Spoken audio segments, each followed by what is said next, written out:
बिस्मिल्लाहिर्रहमानिर्रहीम। ऐ हमारे रब हमारा सीना कुशादा कर दे, हमारा काम आसान बना दे, हमारी ज़बान की गिरा खोल दे, ताकि वो हमारी बात समझ सकें। अल्हम्दुलिल्लाहि रब्बिल आलमीन। अस्सलाम वालेकुम रहमतुल्लाहि व बरकातुहू। मैं हूँ हैदर मेहदी और ये वॉइस ऑफ फ्री पाकिस्तान, आज़ाद पाकिस्तान की आवाज़। पाकिस्तान में और पाकिस्तान के बाहर सुनने वाले और देखने वाले को आपका बहुत-बहुत शुक्रिया। कमेंट्स, क्रिटिसिज़्म, दुआओं का बहुत शुक्रिया। आपकी मदद के बगैर हम जिहाद में मैं ये नहीं कर सकता था। और अगर आप इसमें शामिल होना चाहते हैं, तो हमारे डिस्क्रिप्शन में जाके पेट्रन का लिंक क्लिक करें और आपको पता चल जाएगा कि कैसे बनते हैं। हमारे जनाब आज के मेहमान बड़ा ज़बरदस्त, वो कहते हैं ना, गैलेक्सी ऑफ स्टार्स हमने इकट्ठे किए। जनाब सजाद बरकी साहब एंड जनाब द ग्रेट शाहीन साहब भाई साहब। अस्सलाम वालेकुम सर, अस्सलाम वालेकुम जनाब। आपको और आपके सारे सुनने वालों को, बरकी साहब को मेरा बहुत बहुत सलाम सर। बहुत शुक्रिया, बहुत शुक्रिया जी सर, मेरी जी। तरफ से भी सबको सलाम आप लोगों को, और स्पेशली हमारी जो ऑडियंस है उन लोगों को। बहुत शुक्रिया बरकी साहब, बहुत शुक्रिया शाहीन साहब भाई साहब, thank you very much. Sir, मैं तो सिर्फ 3 बातों के ऊपर फोकस करना चाहता हूँ आप लोगों से। सबसे पहली है खान साहब की जो ज़िंदगी को बहुत बड़ा खतरा है, अब तो सामने आ गया, उनकी बहन ने भी कह दिया, उन्होंने खुद कह दिया। और जो भी अब ये चीज़ें हो रही हैं पाकिस्तान में, हमने उसको रखना है सामने के ये खान साहब की ज़िंदगी को कितना खतरा है। दूसरा जो ज़ाविया है सर, वो है आसिम मुनीर का कब्ज़ा फ़ौज के ऊपर भी और पाकिस्तान के ऊपर। वो कब्ज़ा जब तक नहीं छूटेगा, हमें पाकिस्तान में कोई उम्मीद नहीं है किसी किस्म की। और तीसरा जो बहुत ही खतरनाक अंसर है, वो ये जो एक गुस्सा उभर आया है बाहर, जो कि हमने केपी की असेंबली की तकरीरों से देखा है। और लकी मरवत और डीजी खान की पुलिस ने बगावत कर दी है, तकरीबन बगावत ना कहें, लेकिन ये कहा है कि जी हम अब आपकी बात नहीं सुनेंगे। असेंबली के अंदर जाके पुलिस ने अरेस्ट कर लिया। मतलब this is martial law if nothing else. तो मैं बस आप दोनों से ये पूछना चाहता हूं कि खान साहब की जिंदगी कैसे बचेगी, अल्लाह के हाथ में है, लेकिन ये लोग और ये आसिम का कब्जा कैसे छूटेगा? जी सर, शहबाज साहब। बरकी साहब, नहीं सवाई साहब, सर आप शुरू करें, आप जो सीनियर का है। सर बहुत बहुत शुक्रिया। आपने जो कहा है कि ये खान साहब की जिंदगी कैसे बचेगी और कब्जा कैसे छूटेगा, ये बिल्कुल बहुत इम्पोर्टेंट बात है। लेकिन ये होगा अवाम खान साहब के साथ है। अवाम बहुत बड़ी तादाद में खान साहब के साथ है और अवाम उनके साथ रहेगी, तो ये कब्जा भी छूटेगा और इनसे जान भी छूटेगी। इन्होंने जो कुछ पिछले हफ्ते, एक हफ्ते, कुछ दिनों में और हफ्ते में जो कुछ इन्होंने किया है, इन्होंने अपने आप को बेड़ा गर्क अपना इतना 10 टाइम्स ज्यादा कर लिया है कि सूबा सरहद जो केपी के जो था, वो बड़ा आराम से चल रहा था और बड़े वहां पे हुकूमत भी थी और उनके हुकूमत के और फेडरल गवर्नमेंट की मीटिंग भी हो रही थी और और उनका काम भी चल रहा था। सब नॉर्मल था एक तरह से। बलूचिस्तान में बहुत गड़बड़ थी और बलूचिस्तान में इंसर्जेंसी हो रही थी। बलूचिस्तान में फौज के खिलाफ 12-12 शहरों में एक एक दिन में वो अटैक हो रहे थे। इन्होंने ये जो अटैक किया है केपी के ऊपर और अमीन गंडापुर को पकड़ के, और फिर जो जो उनके साथ जो हालात हुए और असेंबली ने फिर जो जिस तरह रिएक्ट किया है, और वहां की पुलिस ने बगावत कर दी है फौज के खिलाफ। यानी ये आप सोच लें कि इससे बड़ा कोई इवेंट हो नहीं सकता कि एक प्रोविंस की पुलिस जो है वो फौज को कहे कि तुम निकल जाओ यहाँ से। तो ये तो 10 टाइम्स ज्यादा इन्होंने सिचुएशन को खराब कर लिया है। और लोग सख्त गुस्से में, सख्त जो तकरीरें हुई हैं, आप उसको रिपीट नहीं कर सकते, इस तरह की तकरीरें हुई। तो ये हालात जो इन्होंने क्रिएट कर दिए हैं, तो ये अब इनके लिए अच्छा, ऊपर से वो जो इनका सारा प्लान था कि वो काजी फायजी साहब को बिठा देंगे और उनको एक्सटेंशन दे देंगे और असेंबली से ये पास करा देंगे। वो मौलाना फजलुर रहमान साहब को भी मेरा ख्याल है आखिरी उम्र में कोई जोश और जज्बा वगैरह कहना चाहिए, वो आ गई और उन्होंने भी खड़ा होकर कह दिया कि कोई नहीं, हम करते, ये आपकी इस एक्सटेंशन को भूल जाए। तो अब इनके पास तो ना सर्रा ना टांगे रही, ना इनके पास खड़े रहने के लिए कोई जगह रही। तो ये तो अब डेस्परेशन में अल्लाह से माफी मांगे कि डेस्परेशन में कोई पागलपन और कोई पागल हरकत ना कर दें। इसका ख्याल रखें, खान साहब के फैमिली भी रखें, जेल में जो लोग हैं, जेल के लोग भी उनकी हिफाजत कर सकते हैं सर। और वो और जलसे इन्होंने कहा है, जलसे होंगे, लोग निकलेंगे, उससे भी बड़ी तादाद में निकलेंगे, मगर ये डेस्परेशन में, क्योंकि अब इनकी अपनी जान पे बन आ गई है, जिसे कहते हैं ना, उनकी अपनी लाइफ और कैरियर और सब कुछ दांव पे लगा हुआ है। तो ये खुद उन्होंने किया है और अब उसका नतीजा भी उन्हें खुद ही भुगतना है, और ये बहुत जल्दी होने वाला है। थैंक तो यू सिपाही साहब। शुक्र करें कि ये कोई पागलपन ना करें बस। ठीक है सर, ये पागलपनी की मैं बस बात को थोड़ा सा आगे लेके चलता हूँ। इनका एक टाउट है, जिनको आपको पता है, वो विग पहनता है, उसने एक ट्वीट की है कि all hell is going to break loose, मतलब के तबाही आने वाली है। अभी अभी क्या हम जन्नत में रह रहे हैं क्या? जहन्नुम जहन्नुम आने वाली है पाकिस्तान में। का ऊपर से नीचे आएगी क्या? ऊपर से नीचे। देख सर, कमाल वैसे आपका कमेंट है। तो बरकी साहब, जो शाहीन साहब भाई साहब ने कहा है, अगर ये टाउट की बात सही निकली जे है तो टाउट उन्हीं का, और तो ये कोई इंडिया है कि ये चूंकि हाथ आउट ऑफ, चीजें आउट ऑफ कंट्रोल हो गई, जैसे सभाई साहब कह रहे हैं। उन्होंने कहा जी सर चलो जी, roll of the map of Europe, जिस तरह नेपोलियन ने कहा था, तो आसिम भी कहे रोल ऑफ द कॉन्स्टिट्यूशन, ये तो रद्दी में फेंको इसको और मैं आ रहा हूं। जी बरकी साहब। मैं देखें, जैसे सवाई साहब ने भी कहा, देखें डेस्परेशन इसमें बहुत ज्यादा नजर आती है, लेकिन मैं उस डेस्परेशन के साथ फियर का एलिमेंट भी शामिल करूंगा, और थोड़ा सा मैं इग्नोरेंस का एलिमेंट भी शामिल उसमें करूंगा कि हमारे ये जो बैठे हैं काबिज इस वक्त वहां पे, उनमें इतनी हिकमत नहीं, उतनी समझ नहीं कि वो हिस्ट्री को देख सकें, वो मौजूदा जो हालात हैं उनको अच्छी तरह पढ़ सकें, और ये ना सोचें कि ये वही है पाकिस्तान है जो आज से 30-40 साल पहले था, जब ये लोग जब दिल चाहे तो आके कब्जा कर लेते थे, लोग मिठाइयाँ बांट देते थे, और everything was fine. This is a different Pakistan right now. और मैं इसमें एक और एलिमेंट भी शामिल जो करूंगा, मैं कहूंगा कि मेरा ख्याल है कि हमारा लीडर इमरान खान, चाहे वो जेल में उसको रखें, जैसे भी उन्होंने इस वक्त उसको मुसीबत में डाला हुआ है, लेकिन उनकी मैं विजडम को मानता हूं कि वो हर चंद दिन के बाद कोई एक ऐसा बयान ज़रूर दे देते हैं जिसमें सारी कौम को वो अलर्ट कर देते हैं, और कौम को अलर्ट करने के अलावा इन लोगों को भी वो एक पैगाम और एक क्या कहते हैं, एक चैलेंज फेंक देते हैं इनके लिए कि कहीं वार्निंग। गलती से ये काम कर ना देना, ये हमें पता है कि तुम ये सोच रहे हो, तो ये ना सोचना कि ये चुपके से तुम कोई काम दिखा जाओगे, we are prepared for that. And I think Imran has very cleverly put that, ये वाला जो एक एलिमेंट है, इसको फ्रंट लाइन पे वो ले आया है कि अगर आप ऐसी कोई चीज सोच रहे हैं तो सोचना बंद कर दें, क्योंकि इसके रिजल्ट्स अच्छे नहीं होंगे। देखें, जहाँ तक ताल्लुक है, आपने जिक्र किया, आई थिंक आप मुनीब फारूक की शायद बात कर रहे हैं, जो उन्होंने कहा hell will break loose. Sir, ये बेमानी से लोग हैं जो खरीदे हुए उनके टाउट हैं, जो कि वो बिठाते हैं और उनके जरिए अपने मैसेजेस देने की कोशिश करते हैं।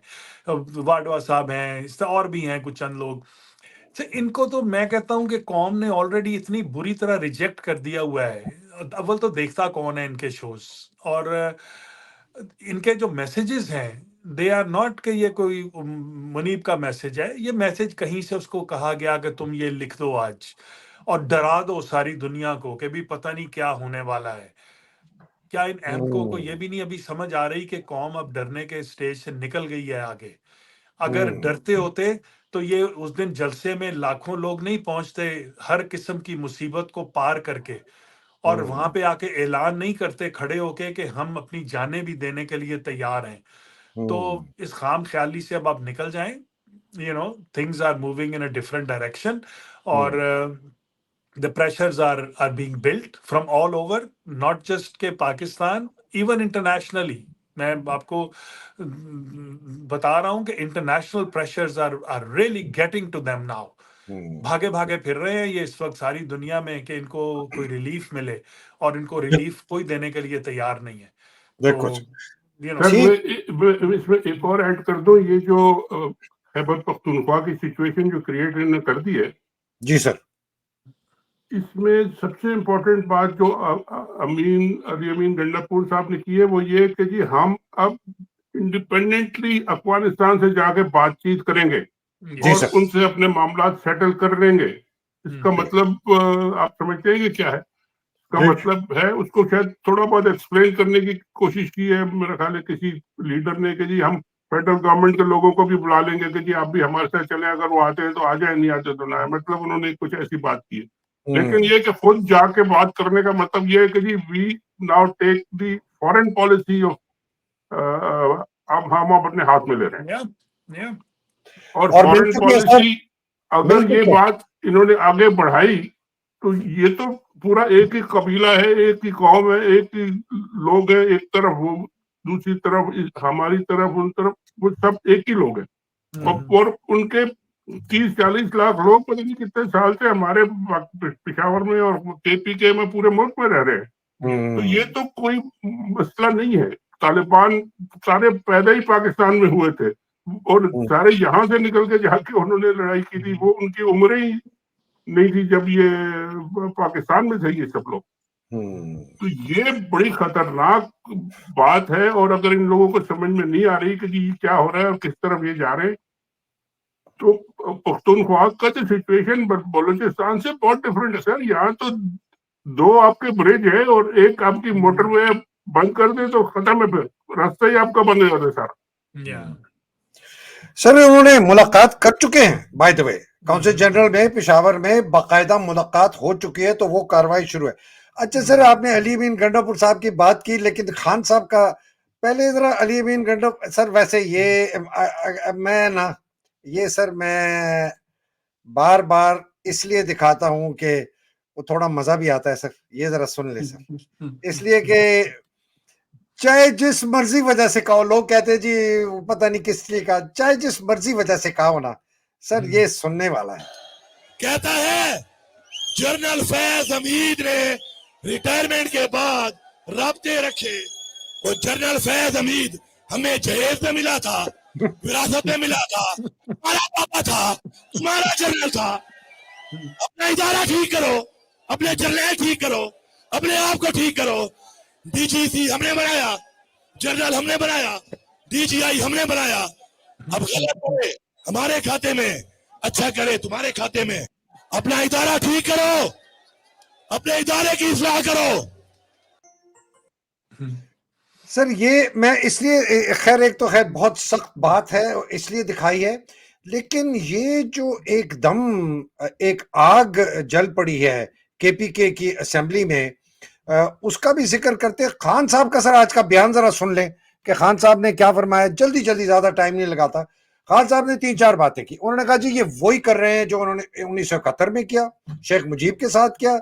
हमारे 90,000 लोग कैद हुए, 50,000 लोग मारे गए। हालांकि खबर जो तस्दीक शुदा खबर है, ईस्ट पाकिस्तान के अंदर 3 लाख बंगाली हमने मारे, अरबों डॉलरों का नुकसान हुआ। एक बंदा बैठ गया आज भी जड़ों में इस मुल्क की, आसिम मुनीर, जो तबाह कर रहा है। ये मुल्क एक बहुत छोटे से टोले के हाथ में है। ये ना आइन को मानते हैं, ना कानून मानते हैं। ये जजों को थ्रेट करते हैं।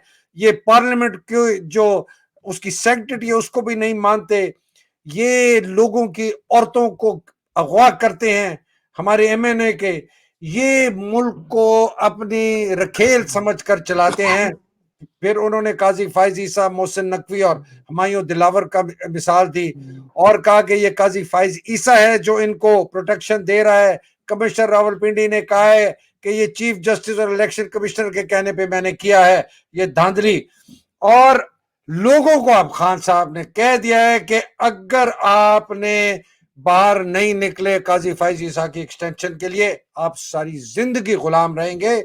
सबसे ज्यादा जुल्म इस मुल्क पर मोहसिन नकवी ने किया। जिले शाह को अरेस्ट किया, उसको टॉर्चर किया, उसको कत्ल किया, उसको फेंक दिया और उसको जाके इन्होंने इंटीरियर मिनिस्टर बना दिया आसिम मुनीर ने और पीसीबी ने। हुमायूं दिलावर के मुतल्लिक कहा कि उसकी वजह से मेरी बेगम कैद में है और मैं कैद में हूं। नवाज शरीफ का कहते हैं उसको कैद किया हुआ है पाकिस्तान में, वरना वो भाग जाता। सादुल्लाह बलोच की बीवी और बेटी को अगवा किया सर, उस बेचारे ने खुद फिर जाके अपने आप को जो है ना अरेस्ट करवाया कि मेरी मतलब मैं तो खून के आंसू रोता। मैं तमाम कौम से कह रहा हूं कि आपने सड़कों पे निकलना है अपनी आजादी के लिए, ये जिहाद है जमहूरियत के लिए। मैं कहता हूं कि अदलिया हमारे साथ खड़े हो, रूल ऑफ लॉ पाकिस्तान में कोई इन्वेस्ट नहीं कर रहा, पूरी पार्टी मुतहर्रक हो जाए। मैं कॉल देने वाला हूं स्ट्रीट्स पर आने के लिए। याद रखें, आजादी के लिए आपको सैक्रिफाइस देनी पड़ेगी। मैं और मेरी बीवी हम जेल में हैं और इसलिए हैं, अगर आप जेलें भरनी पड़े तो भर दें। जी सर, ये है सबाई साहब, खान साहब का बयान। सर ये बयान हमने भी देखा सुना। आपने जो पहले कहा कि जी ये गंडापुर साहब को जो आपने क्लिप प्ले किया था सर, ये कोई बड़ा खतरनाक है और इसको आप बार बार प्ले कर रहे हैं। इसमें खतरनाक बात मुझे तो कोई बात समझ में नहीं आ रही। लहजा उनका बिल्कुल कोई खतरनाक लहजा उनका बिल्कुल सख्त है और गुस्से का लहजा है उनका, वो धमकी आमेज लहजा है, वो बिल्कुल बात ठीक है। अपना इदारे को ठीक करें, अपना इदारे को ठीक करें। तो ये तो मौलाना साहब ने आज असेंबली में खड़े होकर यही बातें की है, क्योंकि आप आपका इदारा जो है उसको आप ठीक करें।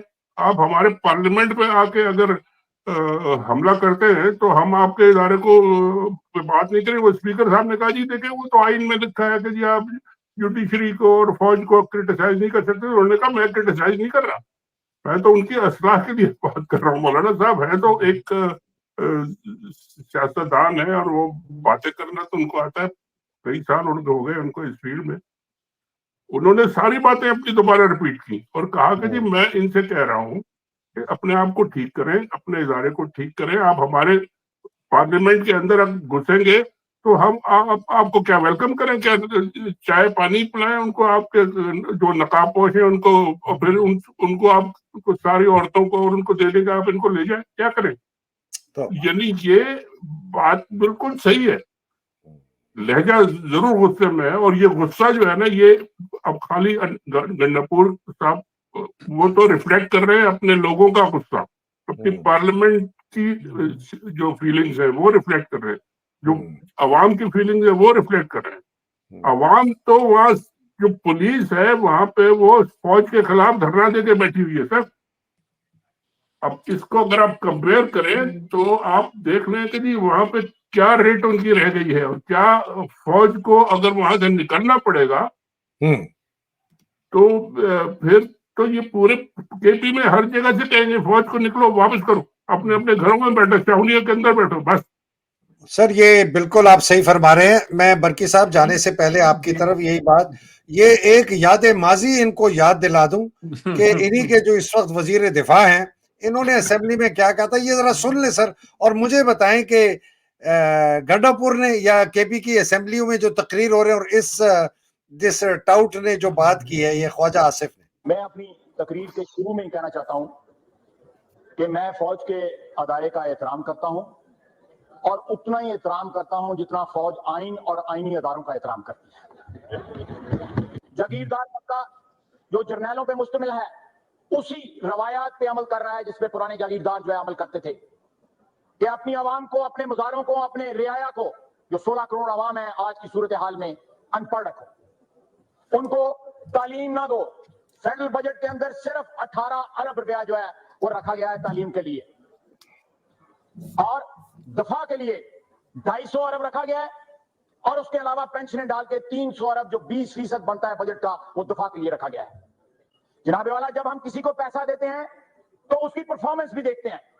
आप पिछले 68 साल के अंदर, 58 साल के अंदर अगर अपनी अफवाज जो है उनकी परफॉर्मेंस देखें तो मैं उर्दू का लफ्ज इस्तेमाल नहीं करूंगा लेकिन अंग्रेजी में कहूंगा कि नहायत डिसमिल परफॉर्मेंस जो है वो रही है इनकी पिछले 18 साल। आज वो सिविलियन और जो भी चीज सिविलियन है, चाहे वो आइन है या कानून है या जो चीज है या रवायात है, उसको कंटेम्प्ट की नजर से देखते हैं और हर चीज जिसने खाकी वर्दी पहनी हुई है वो मुकद्दस हो जाती है। अगर कर्जा अदा करना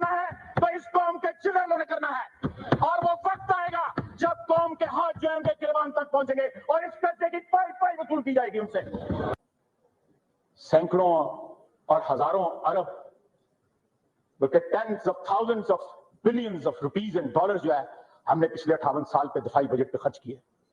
और दास्तान क्या है? 48, 65, 71, 84 और 99। कोई आजाद कमीशन जो है इस मुल्क के नुमाइंदों का अगर बैठा दें और इन 5 जंगों की इंक्वायरी करवाएं तो किसी भी शख्स में एक रत्ती पर भी जो सेल्फ रिस्पेक्ट होगा तो उसका सर जो है झुक जाएगा। लेकिन आज भी ये पूरी इंप्यूनिटी के साथ अपना सीना चौड़ा करके डिफेंस बजट को क्लेम कर रहे हैं और मांग रहे हैं कौम से। कौम की हड्डियों से गोश्त तक जो है इन्होंने निचोड़ लिया है और उतार लिया है।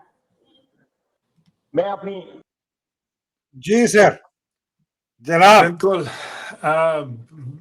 मेरा ख्याल है कि अगर अब किसी को देखना है वाकई कॉन्स्टिट्यूशन और जाके देखना है कि फवाज को क्रिटिसाइज करना अनकॉन्स्टिट्यूशनल है, तो मेरे ख्याल ये ख्वाजा साहब की ये वाली तकरीर उनको या सादिक साहब को ज़रूर भिजवा देनी चाहिए कि सर ये ज़रा देख लें कि क्रिटिसिज्म इसको कहते हैं यलगार करना फौज पे, जो उन्होंने असेंबली में खड़े होके की और किसी की हिम्मत नहीं हुई उनको कुछ कहने की, उनको रोकने की, उन पे कोई लीगल एक्शन लेने की। And this is continuing constantly. ये तो नजर आ रहा है और ये एक नहीं है सर, हमें पता है एक ख्वाजा नहीं है, किसने नहीं बोला फौज के खिलाफ। मरियम ने नहीं बोला, नवाज शरीफ ने नहीं बोला, कौन कौन नहीं बकवास करता रहा फौज के खिलाफ, उस वक्त सब बर्दाश्त कर रहे थे। मैं लेकिन सर एक मिनट के लिए वापस आऊंगा, वो जो आपने गंडापुर साहब की दिखाई ना तकरीर। सर, उसमें बड़ा इंपॉर्टेंट हमने सबाई साहब ने भी जिक्र किया कि सख्त लहजा है उनका और सारा। देखिए हमें ये रियलाइज करना चाहिए कि ये सख्त लहजे और ये सख्त अल्फाज सडनली 1-2-4 दिनों में या हफ्तों में नहीं आ जाते। इनके पीछे एक हिस्ट्री होती है। मुझे मालूम है कि अली अमीन साहब बड़ी देर से कोशिश कर रहे हैं, फौज के साथ बातें भी कर रहे हैं, उनके साथ एक उनका पूरी तरह से कोशिश थी कि एक हो जाए, वर्किंग एग्रीमेंट हो उनके साथ।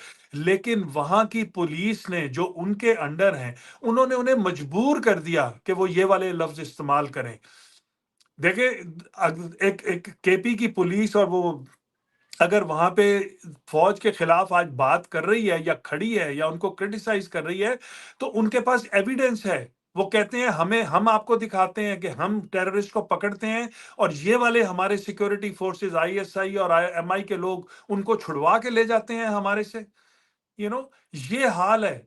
और जब इस किस्म का स्टेज आ जाएगी एक मुल्क में कि 2 सिक्योरिटी फोर्सेस जो है उनका आपस में ट्रस्ट नहीं रहेगा, वो तो मिलके कैसे काम करेंगी? How will you control the borders? You can not. Sir, ये टोटल केओस की तरफ बात जा रही है और इसको जितनी जल्दी से कंट्रोल कर ले और जिनको किसी को समझ आ जाए कि ये सूबा जो है, ये ठीक है कि शायद पंजाब में आप और 4 दिन डंडे मार के लोगों को घरों में बिठा देंगे, लेकिन आप केपी में नहीं कर पाएंगे। वो लोग अपने हक के लिए और अपने सूबे के लिए वो निकल पड़े हुए हैं और I think somebody has to respond very kindly to them now.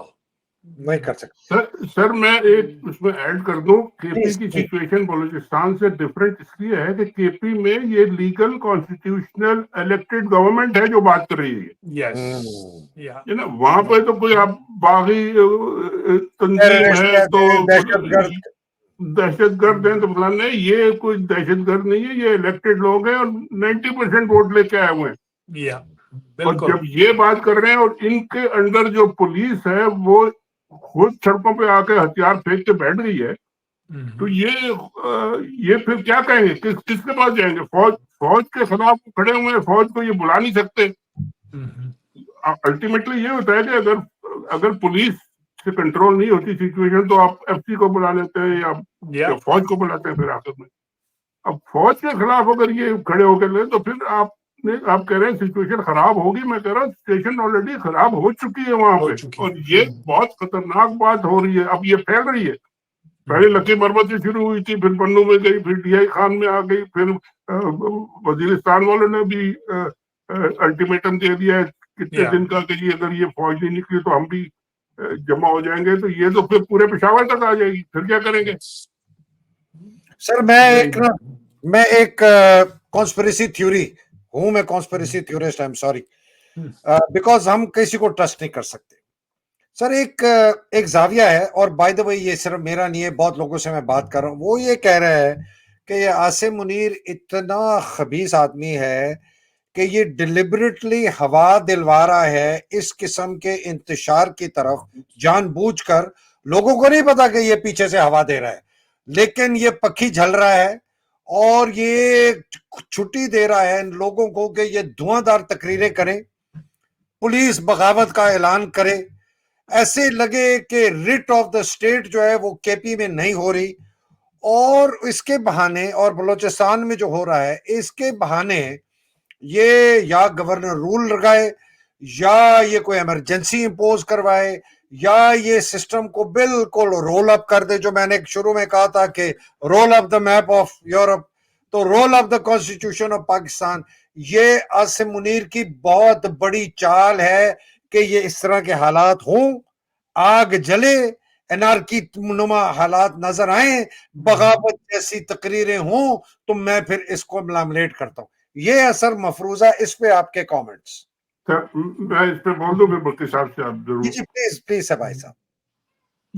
ये अगर इनकी हिम्मत होती सर कि ये गवर्नर रूल लगा के या मार्शल इमरजेंसी लगा के या मार्शल लॉ लगा के ये कंट्रोल करने की एतमाद होता कि हम कर लेंगे, तो ये तो पता नहीं कब का लगा चुके होते, और इनडायरेक्टली तो लगाया हुआ है उन्होंने। Yeah. लेकिन ये तो खान साहब की वजह से ये मामला जो है ये अभी तक एक चल रहे हैं, वरना जिस तरह की सिचुएशन ये है, वो तो कोई और लीडर होता तो वो तो जैसे अब जो फीलिंग्स है लोगों की केपीके में, ये फीलिंग्स तो आप 2 हफ्ते 1 महीना भी नहीं बर्दाश्त कर सकते।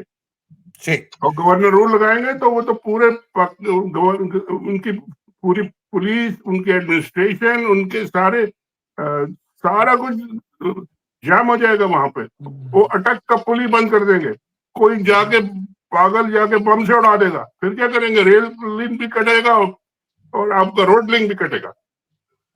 तो ये अगर कर सकते तो ये उन्होंने कब का किया होता, उनकी इतनी हिम्मत नहीं है। और फौज के अंदर जो है ना, क्या लोग इस बात को तैयार होंगे कि जी ये अब तक इतने 2 साल से तो ये अपनी पूरी चलाई जा रहे हैं, जो भी मार्शल लॉ है, डिक्लेयर्ड अनडिक्लेयर्ड प्लस प्लस जो भी आप इसको कहें, अब डायरेक्टली मार्शल लॉ लगा के क्या वही करेंगे जो जो कर रहे हैं वो? इसके अलावा उनको आता क्या और कर क्या सकते हैं? और मार्शल लॉ में कोई आप फूल बरसने शुरू हुए, या जन्नत से वो जो दोजख से नीचे आने वाली है, आग गिरने वाली है, क्या होगा? तो ये नहीं कर सकते और ये हार गए हैं सारे, इसलिए कि लोग जहां खड़े हो जाए आके, वहां खाली केपीके में नहीं, ये फीलिंग्स तो पूरे पाकिस्तान में है। तो आप इसके दो पहलू आपने जो बात की, एक ये है कि अगर ये करना चाहते पहले करते, दूसरा ये है कि अगर ये करेंगे तो ये कामयाब नहीं होंगे। ये 2 बातें हैं ना सर? बिल्कुल। ठीक। अच्छा, मैं चूंकि बरकी साहब आपकी तरफ चलता हूं, फिर इंशाल्लाह रैप अप करते हैं इसको। खान साहब को इन्होंने कैद रखना है, आसिम मुनीर 10 साल रूल करना चाहता है, 2/3 इसको अमेंडमेंट चाहिए, जजेस जुडिशियल पैकेज ला रहा है, काजी फायज ईसा है, वो खटाई में पड़ता नजर आ रहा है इसको कि मुझे शायद 2/3 भी ना मिले और जुडिशियल पैकेज में और तो इसके पास अगर इसने अपना वही मंसूबा रखना है कि मैंने कब्जा रखना है पाकिस्तान पे, तो फिर इसके पास और कोई चारा है नहीं अलावा इसके के जो मैंने बयान किया। तो सेबाई साहब की जो बात है उससे आप इत्तेफाक कर रहे हैं कि ये कर सकते थे, नहीं किया खौफ के मारे, अगर अभी करेंगे तो कामयाब नहीं होगा। छोटा सा सवाल ये है, क्या ये इस किस्म का इरादा रख रहे हैं? सर अगर रख रहे हैं तो बड़े, मैं समझता हूं, बेवकूफ हैं। देखें, हर चीज के एक सर्कमस्टांसेस होते हैं जिसमें वो फल फूल सकती है और जिसमें नहीं हो सकती।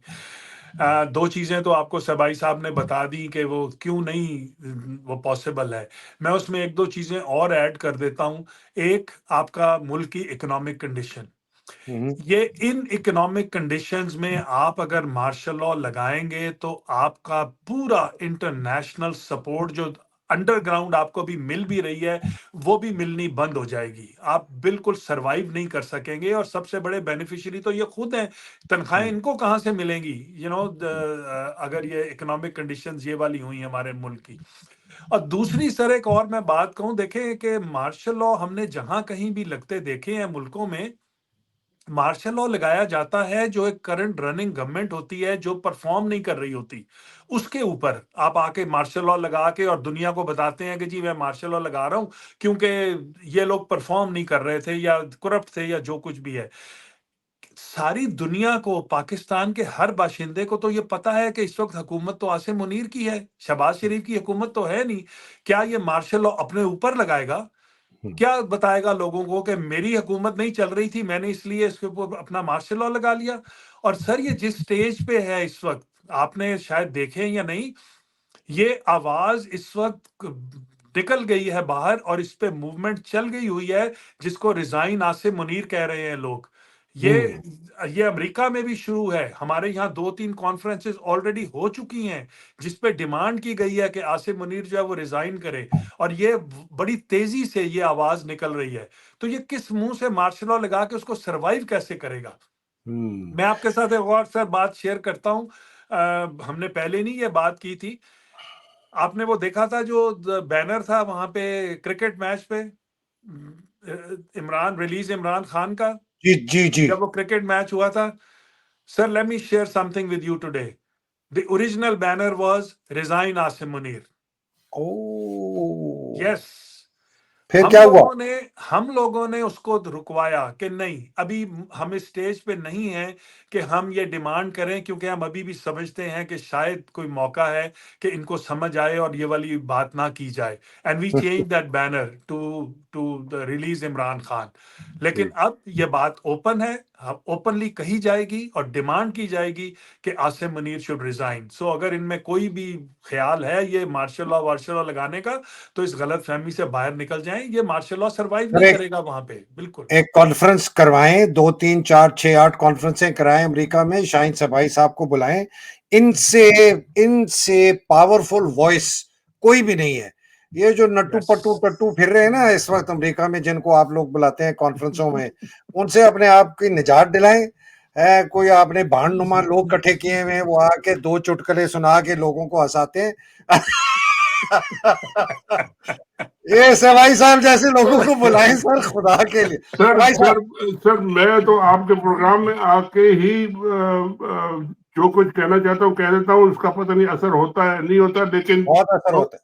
लोग सुन लेते हैं, आप आते हैं 2-2 लाख व्यू चले जाते हैं। चले लोग सुन लेते हैं, तो इससे बड़ा प्लेटफॉर्म क्या? कॉन्फ्रेंस में तो कोई 50-100 लोग आ जाते हैं और अपनी वो अब चुटकुले कह रहे हैं, चुटकुले नहीं, लोग आते हैं सीरियस बात करते हैं, और ये इम्पोर्टेंट है। हमें मीटिंग करनी चाहिए अमेरिकन जो है उनके साथ।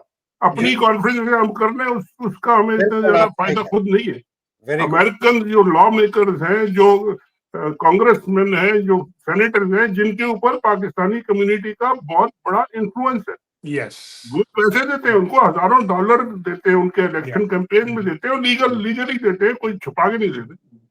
उनसे कहना चाहिए कि जी वो आवाज रेज करें, वो बात करें, ये जो कुछ हो रहा है इसको अमेरिकन भी देख रहे हैं, स्टेट डिपार्टमेंट को मजबूर करें कि वो बयान दे, पेंटागन वाले बोले, कोई ये हमें जरूर करने की जरूरत है। कॉन्फ्रेंस बिल्कुल करें, उन लोगों को बुलाए, उनको बुला के उनसे तकरीरें कराएं, और यही तरीका मेरा ख्याल है।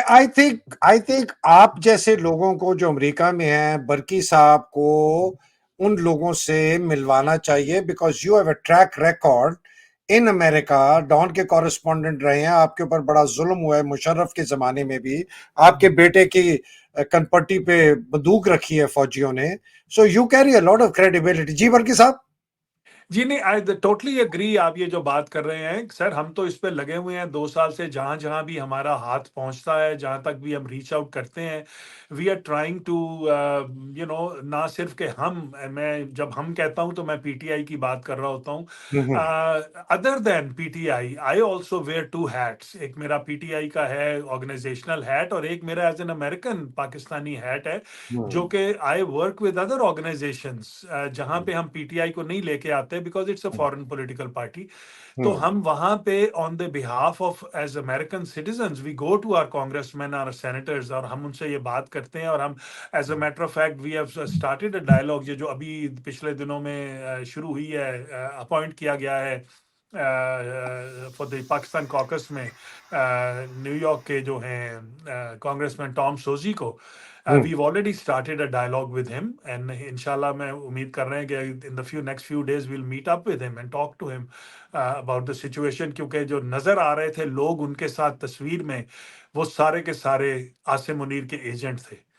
तो we need to let him know. Sir एक बात और मैं ऐड कर दूं कि ये आजकल का जो सीजन है इलेक्शन सीजन, इसमें हर बंदा जो है वो इलेक्शन में जा रहा है और उसको पैसे चाहिए, उसको सपोर्ट चाहिए, उसको वोट चाहिए। और अमेरिकन, पाकिस्तानी अमेरिकन के बहुत इंपॉर्टेंट पॉकेट्स में वोट है। जो आपको याद होगा कि वो जो प्रेसिडेंट अमेंडमेंट जो थी, उसको उसके सेनेटर को पाकिस्तानी ने हरवाया था, उसके अपने बिल्कुल जो अपनी कॉन्स्टिट्यूएंसी में उसको सेनेटर हार गया था, क्योंकि वो पाकिस्तानी सपोर्टेड हिज अपोनेंट।